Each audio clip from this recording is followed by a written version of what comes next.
Hello, everyone. How's it going? I wanted to start a new series, which I thought would be a pretty interesting look at the all time regular season records for teams. These are not going to include individual accomplishments like highest points total, blah, blah, blah, blah, blah, things like that. That'll be for another series. But for now, I wanted to look at all time regular season records for teams because we always hear this is the best team, this is the best team, this team's way better. So you know what? I figured I'd get it all compiled together and see what does a team's actual win-loss record look like. And while I was doing this, I actually found some pretty interesting things out. Some teams do better against their divisional rivals. Some teams do significantly better against teams that they don't even play in the same conference. So when I was compiling the information together, I did see a lot of things that I wanted to point out from each team. So I'll just be doing one video a day on these for now, and just kind of go in alphabetical order. So we are going to look at the Anaheim Ducks today because, well, alphabetical. Now, for the Anaheim Ducks, they've had 28 played seasons. A lot of teams are -1 season because of the '04 lockout. So take that for what it's worth. But in those seasons, they've had 14 playoff appearances, so about 50-50 of making the playoffs, thus point. They do have one Stanley Cup. That, of course, was back in 2007. They have three retired numbers 8, 9, and 27. If I'm remembering correctly, that would be Solani, Correa, and Niedermeyer. If I'm remembering correctly. The one thing that I really wanted to kind of figure out was how many teams does a certain team have as a positive record against? That was a really weird way of saying that. I'll circle back around and I'll make sure it makes sense. But essentially, it's just they have to have a higher points percentage than 0.49. I think I broke it off at if you were break even, it qualified, without muddling it too much. So this is the all-time record for the regular season for the Anaheim Ducks. So they have 1,021 wins, 871 losses, 107 ties, and 194 overtime losses. So that's 1,021 total wins versus 1,172 total losses. Now, I regardless of the points percentage, how NHL 500 type thing. No, did you win or not? That's how I drew that line. So out of a total of 2,193 games played, they've won 1,021, which comes out to about 47% of their games they've actually won. What's surprising is when I went through these, a lot of teams didn't have the win percentage that I thought they might, for various reasons. One team I've already compiled the information for is the Boston Bruins. Well, they've been around for, I think it's like 97 seasons or something. So there's going to be a lot of good times in there, a lot of bad times. But I think of all the teams I've looked at so far, I don't think anybody has over 50% yet. But that's an ongoing list. I'm compiling the information as I go. So, yeah, for Anaheim Ducks fans, unfortunately, you only get the actual win about 47% of the time. So, but it's enough that they've made the playoffs at least 50% of the time. So, there you go. Now, what I also did was I took all the information. This is directly off of hockeyreference.com. And I ordered them by points percentage. So not wins, not losses, points percentage. So of all available points, how many do they have more than 50% or 50% or more, sorry. So because they have 25 teams that they have a positive record against, I believe. Yeah, Buffalo Sabres, which was interesting to me, is their draw line, which is if you look at their wins, losses, and everything, it's like dead 50-50. It's kind of weird.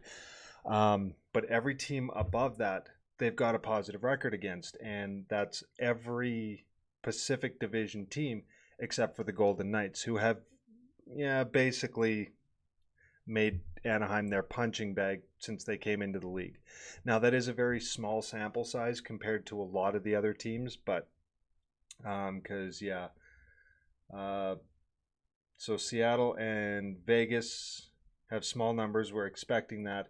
And then they don't see Boston very often. Yeah, they've only got 39 total games against Boston. Of course, being in a different division and conference, they're not going to see them very often. So, um, but if you notice, the Seattle Kraken, the Edmonton Oilers, Calgary Flames, the Vancouver Canucks, the Los Angeles Kings, and the San Jose Sharks, Anaheim generally gets the win against them more often than not. I noticed also that the Chicago Blackhawks were in there 101 times, St. Louis 107. So that's being in the same conference but not the same division. Um, so yeah, I recommend take a look through this. Pause the video, whatever. Um, the most interesting part about this spreadsheet that I found with these guys was that the Buffalo Sabres, they have a dead even 50% points percentage against them, but they actually have a negative goal differential. It's not by a lot. It's like 10 goals over 42 games. But I thought that was interesting. There was another team recently that I saw a stat about that in the playoffs here, where, yeah, even though they had won this series, I'm trying to think, who was that? Random tangent over. But yeah, so that's good news for Anaheim because that means that generally the games that need to count, your division games, they generally have better luck at keeping those points during the race. Especially at the end of the year when you're looking to make the playoffs. Having a good or bad record against your division can absolutely make or break whether you make the playoffs or not. Having a healthy start, which a lot of times it won't be very long in the beginning of the season before you start seeing a lot of your divisional opponents. So you want to get those wins early in the season. I think back to 2019 with the St. Louis Blues, where everyone was pointing out, they won the Stanley Cup that year, but as of January 1st, they were dead last in the league. They were playing well long before that, but they had such a poor start that their record only put them, was it wild card? No, they would have been third in the division. So if they had had a healthy start that year, from the way they had played from early December onwards, that would have likely put them near or at the top of the Central Division. So those early starts, those divisional games, those points are worth a lot. So with the Anaheim Ducks, you find that they're pretty reliable at getting those points. It's the slog of teams that aren't in the same division that will take the other points that generally start to put things in question for them. So I would say, all in all, if you're an Anaheim Ducks fan, I'd be pretty happy with that if you know that you're a pretty healthy contender within your own division, regardless of the total record. Because obviously you want to be, over 500, but you're still going to get your points where they count the most. So that's always good news.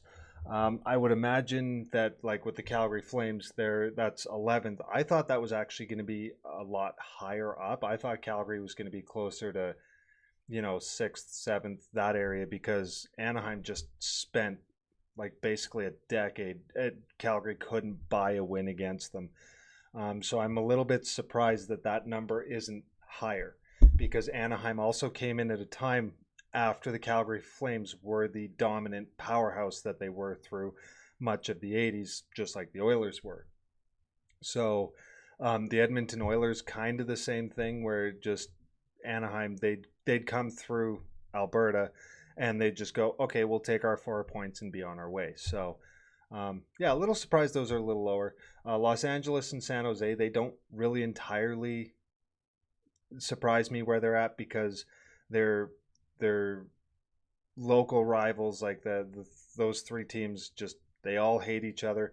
I didn't expect a huge walk off, but I mean, at .561 points percentage against LA, you got to feel pretty good about that. Um, and everybody under, yeah, except for the Golden Knights, everybody under that 500 record um, are largely inconsequential. Buffalo's in the East, Florida's in the East, Pittsburgh's in the East, Detroit's in the East, Toronto's in the East. So if you're not stacking up in the regular season against those teams, it's not as much of a consequence to you other than situationally. So if you need that 2 points, you'd kind of rather want to get that. But I mean, I digress. At least it's not, Edmonton, Calgary, and Vancouver that are at the bottom of that list for them, because then that means those are teams they're really going to make you pay for those losses. Um, but yeah, so that's kind of what I'm hoping to do with this series. Let's see if we can go back and yeah, we'll go back to this screen for the end of the video. But yeah, so as an Anaheim Ducks fan, you gotta feel pretty happy. Um, there's been some painful moments just like any other team, but all in all, you're not long term fans aren't feeling that crunch. Not like Buffalo when we get to them, where it's been such a slog. I expect that a lot of those numbers are not going to be quite as good for obvious reasons.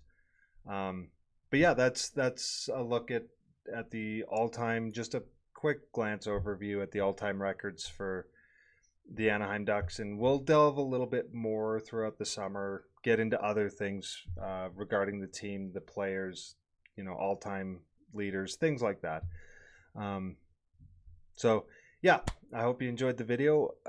Each day we will be doing another team until basically we're through all 32. Until the next video, thank you for the support. If you liked the video, drop a like. If you really liked it, please subscribe. That always helps. And we'll catch you on the next one.